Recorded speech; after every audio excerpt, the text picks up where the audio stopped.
Ayos oh. Gawin natin to. Let's go. Punta tayo sa CapCut, new project. Nakakuha na tayo ng video sa ating gallery. Bali, isang video lang muli ang gagamitin ko dito mga lods. Kita nyo yan mga lods. Yan, batak-batakbo. Balik. Babalik po na tayo. Pupokus tayo dun sa may gitna, dun sa medyo maliwanag. Yan, kita nyo yan? Split natin yan. Tapos split tayo dun sa kabila. Ililam natin yung place na maliwanag. Then, press natin yan. Ha? Hanapin natin yung press, ha? Tingnan nyo, hanapin nyo. Ngayon na-press na natin, baba natin yan. Hanap natin yung overlay, okay, baba? Dali nandun sa harapan.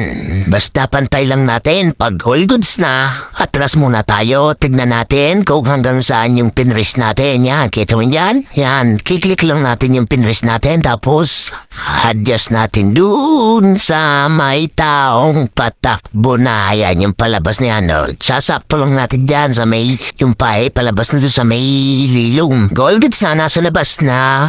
Uy, tumalon pa ka na yun, man.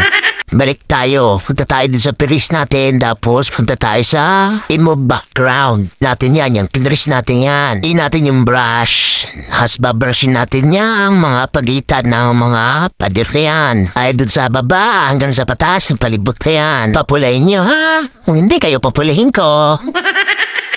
Pag all goods na, antay lang natin siya. Uy, hugot na naman. Pag alam yung all goods na, export na natin. Nananamuhan nyo mga lods. Salamat sa inyo manonood.